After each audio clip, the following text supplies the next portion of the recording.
lovely listener, and welcome to yet another episode of Friday Night Chill with Will. I'm Will. I hope you guys are all having a good week. Mine is pretty good.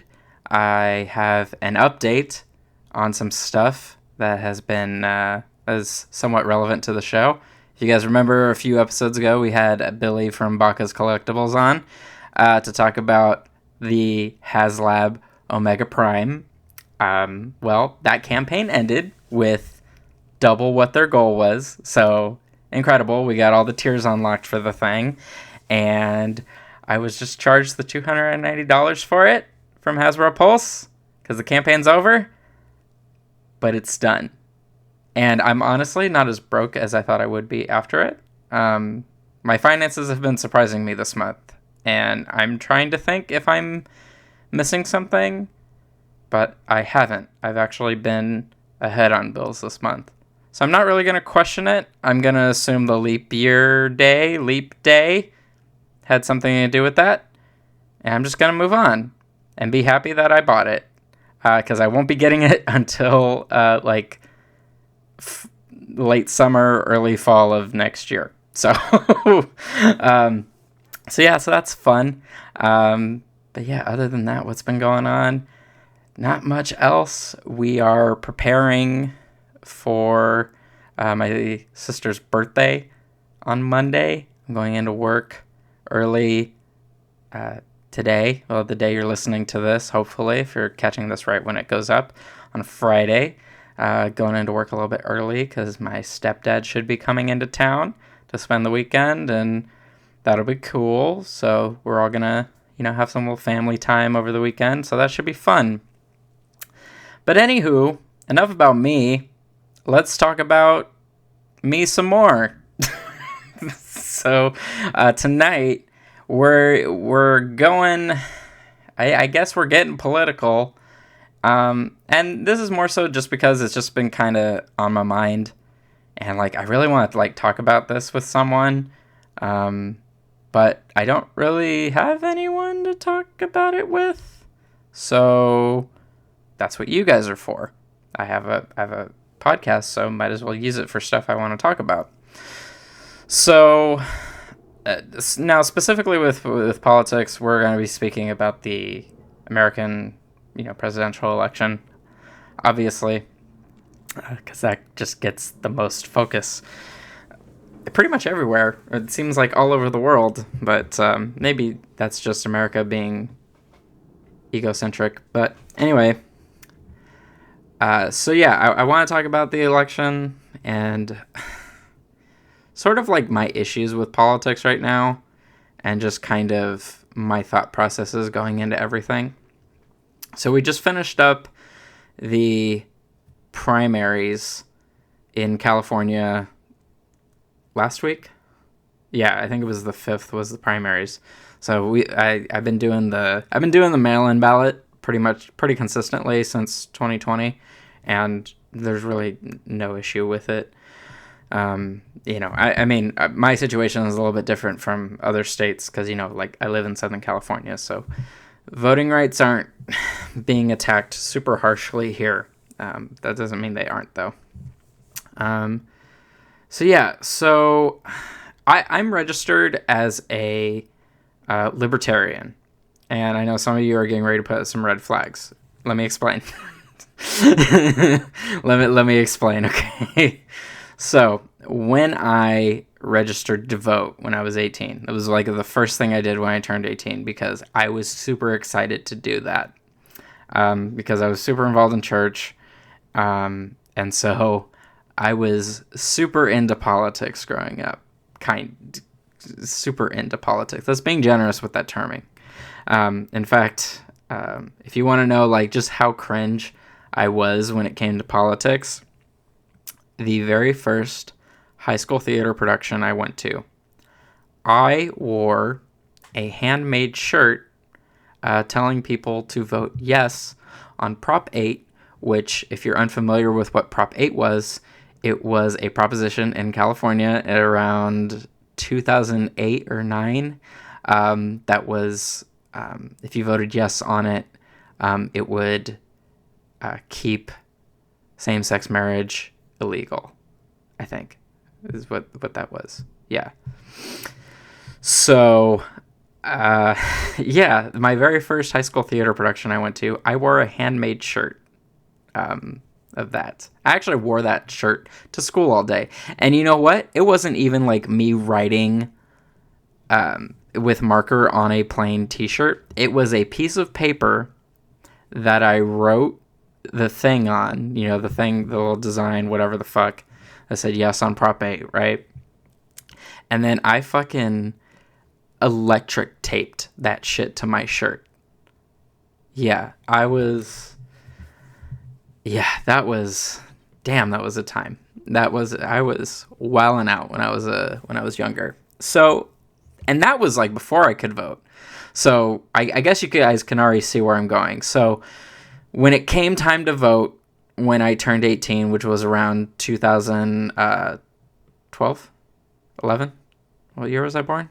92. So it would have been 2010. Yeah. 2010, I turned 18, and I registered to vote, and it would have been 2012.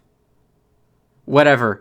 It was the race with John McCain and Barack Obama. I registered as a Republican, and I voted for John McCain. That was the very first presidential candidate I ever voted for, was John McCain. And if you ask me about anything he did now, I would not be able to tell you. Just like I would not be able to tell you then. I just knew he was a Republican. And they were the good guys, is what I believed at the time. So I was a Republican for a few years, and then I started to just kind of become annoyed by both parties pretty quickly, actually, going into my 20s or whatever. And so I wanted some kind of alternative. And so I started looking into other third parties and saw that there was like Libertarian. And I was like, oh, that sounds kind of cool.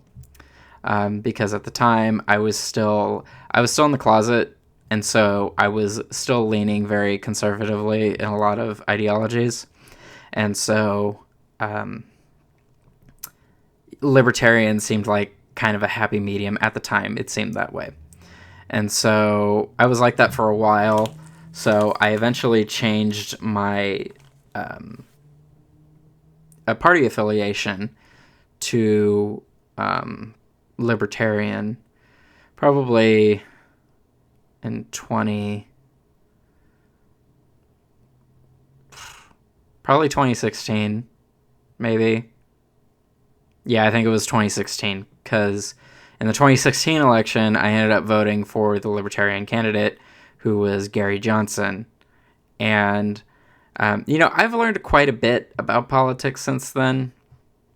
And the thing that upsets me is that, we all largely know that, Republicans and Democrats are two sides of the same coin. They both have the same values. So we know we're in a thing where we need to break away from it in order to see actual progressive change happen. But what I feel like I've noticed a lot is that no one actually wants to create a long-term goal or plan, or put together like a big plan, so that way we can actually plan something like this to be successful. Because third-party candidates run every year, and every year they get totally, decimated in the polls. And it's frustrating, because it's like some of these third-party candidates are, they seem to hold a lot of promise, because they aren't as heavily funded as the Republicans or the Democrats, because they just don't have the connections those people do. And so there is something a bit more honest about their platforms, and, seeing them run against all these guys. But the problem is, we're not willing to have these conversations, like to actually compromise on some stuff and like the big things. And now everything is so polarized because after Trump's presidency, everything is just so polarized that finding common ground when it comes to anything just is seemingly impossible. Hi, this is Editing Will. I should also clarify, I am still technically registered as a libertarian, but that's mostly because I keep forgetting to change it to an independent. So, yeah, I just feel like that just needs clarifying because I don't need people thinking something that just isn't true. No, I don't consider myself a libertarian or a Democrat or a Republican. I just kind of consider myself independent. So, yeah, anyway, back to the show. So, what inspired this whole thing was I've seen this third party candidate float around on TikTok. It's for the Socialist Party, and it's Claudia de la Cruz and her running mate, running mate? Her choice for VP, Karina Garcia. So it's, a couple women. They launched their campaign seemingly in November. That's the earliest Instagram post I can see on their account. And I've seen them a lot on social media, and their campaign looks really promising, and it's cool. Like, I agree with a lot of their platform. There are a few oddball things, and that's the thing about third party candidates is there's always like some weird oddball thing when you like look deeper and deeper into it. Pretty much all of them, but I think that's just indicative of any politician. There's always going to be some weird thing in there if you dig deep enough. But yeah, they have like some, I don't know. So there's been some issues with COVID policies or what their stance on those are. I'm not entirely too sure because this is all stuff I kind of like read in passing in like comment sections and stuff. So I don't know how true any of that is. So I won't really speak on that. But I will say, I've been seeing their platform on like TikTok. Mostly that's kind of where I've seen the most traffic for them and campaigning for them. And like that energy is cool. Like I love seeing people excited and, frustrated to the point where they're willing to take action, against this system that we're in. And like it's great. But my problem is even with a very good social media presence, and even with the help of virality and that type of thing with TikTok, it isn't enough because third parties are at such a disadvantage when it comes to Republicans and Democrats that they need a long time to build a good following so that way they can actually stand a chance when it comes to, the final race in November. Because these guys launched their campaign Instagram in November of last year, and then they get on the primary ballot, and it's like, cool, that's great, but do you really think you're gonna be able to make it all the way to November after only campaigning for less than a year? And I don't think that's possible. And I think more of these third-party candidates really need to realize that. I think a lot of them do. And like they really, I think a lot of them use the excuse of, they don't have the campaign funds that, Democrats and Republicans do, which is fair. They definitely don't. But they have social media. Social media is one of the most powerful tools you can use, and that shit's free, except for Twitter. But, like social media in this particular case would be such a strong tool for these candidates to use, but they just wait too long or something. They're not thinking of like the big picture. Because my thinking is whoever it was, the Claudia de la Cruz's and the Karina Garcias, their equivalents. These people should have started campaigning the day after Joe Biden got sworn in 2021. They should have they should have started campaigning immediately, because they need time to build a following, and it's not going to happen in 6 months. It's just not. You're going to and they have great causes that they're standing on. They're using they've taken a strong stance with, the Palestinians, and, freeing Palestine and being anti-Israel, and that's great. And they're leaning very heavily on that, but that's not going to be enough. I think they're thinking that will carry them to election day, and it just won't, because it's more than just the people on the internet, it's because, like, to launch your campaign, right, if you're using, like, the internet as, like, your groundwork and, like, your main way of getting out there, from there you have to break from the internet onto mainstream media, which is going to be very difficult, because most mainstream media outlets are all owned by, Democrats or Republicans, and they do a pretty good job at making any third party look really like a non-threat. They do a very good job of that.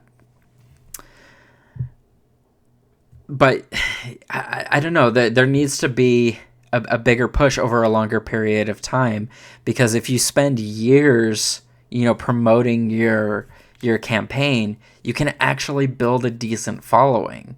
And it's frustrating that none of these campaigns seem to, like, put in the effort to take that time to do that. And it's frustrating, because, like, when it comes down to the election in November, it's gonna be the same choices as last time with Joe Biden and Donald Trump. And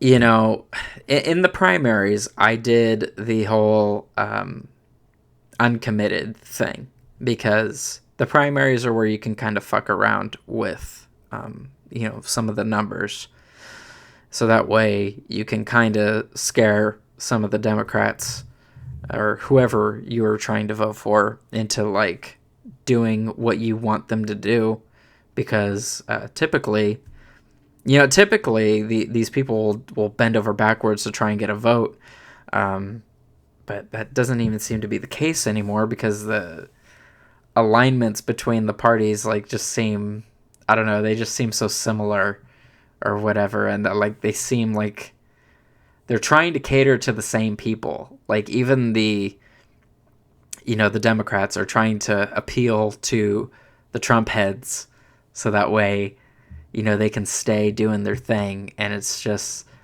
this would be the time where Democrats would be, like, super left leaning and all that stuff, but we're just not seeing it this election, because they're trying to appease Trump supporters, and it's incredibly frustrating.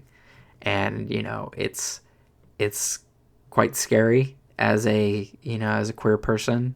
I'm sure even as a person of color.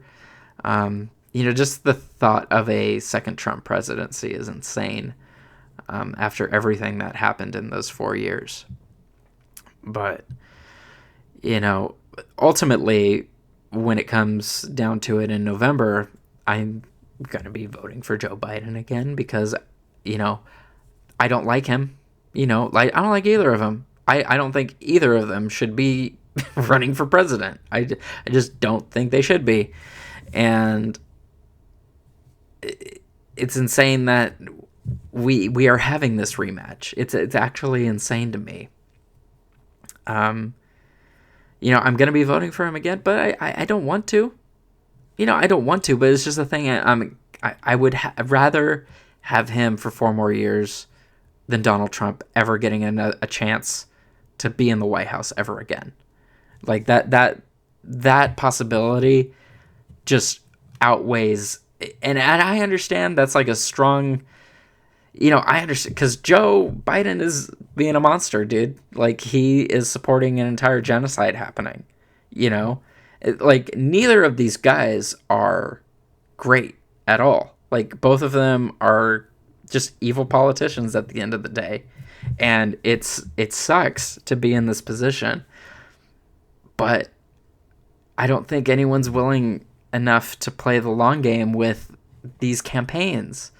Like, I just don't get it. Like, it's incredibly frustrating, just being an American right now, and just, we have, the possibility to do like great stuff, and it's just like, I don't know, no one seems to want to put the work into it that it actually takes.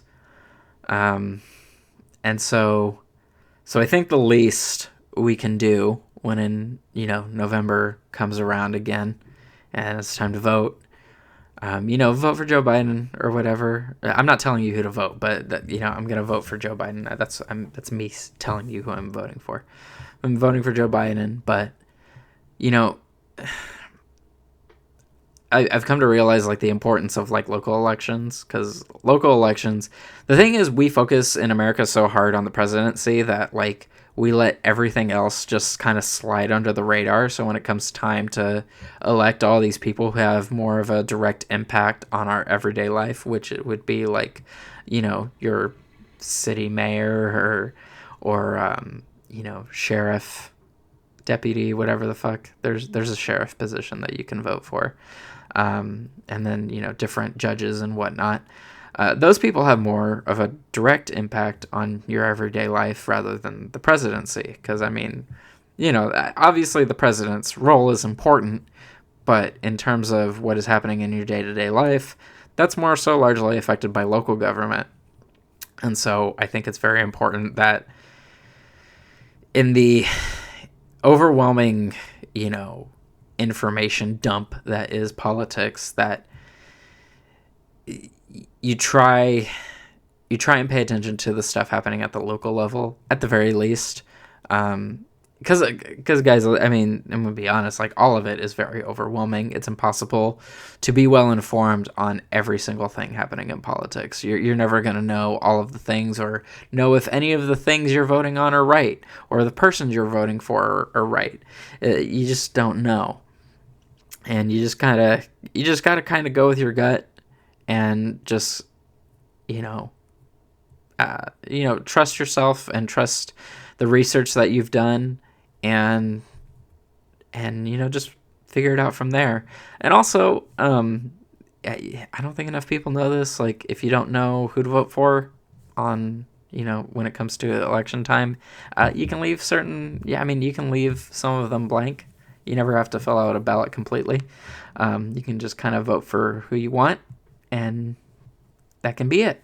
So you don't always have to vote for someone. So don't feel pressure to do that either, because I think Democrats in particular have been pretty good about telling you to vote blue no matter who, and I think that's not very good information. If you don't know, I think it's fine to leave it blank and don't give them a vote. I think you should have some kind of idea of who you're voting for before you vote for them. And if you don't. So, but yeah, I just wanted to talk about that tonight, you guys, because, I truly believe in, like, revamping our political system here in the U.S., but I don't know, man. These people gotta, if Claudia De La Cruz and Karina Garcia try again in 2028, if they want to, they should start right now, honestly. They should just keep going and continue campaigning. Because I think, I don't know, I think with enough time, enough conversations can be had where you could actually see a possible change. But as it stands right now, when your Instagram posts are getting under 10,000 likes, and on a very, very good day, 20,000 likes, that's not going to do good once election day comes around, because social media numbers aren't indicative of actual voters who will turn out and show up for you. So, but yeah. So anyway, that's it. That's it for tonight. Thank you so much for tuning in and hearing me out. I appreciate it as always. And just, remember that, keep in mind, I'm not a political expert by any stretch of the imagination. I'm just a regular dude, and I am just going by what I see in my day-to-day life, and these are just kind of the impressions I have of everyone and all of these things. So these are just my thoughts and nothing more. Do with that what you will. So thanks for listening tonight, you guys. If you're watching this on YouTube, if you like the video, give it a thumbs up. If you are listening to this on Spotify or Apple Podcasts or any of those other podcast hosts, if you could rate the podcast, I would greatly appreciate that. And if you're new to the YouTube channel, make sure you hit subscribe so you can see new episodes when they go live on Fridays. And I think that'll be it. So I will see you guys next week for another Friday Night Chill.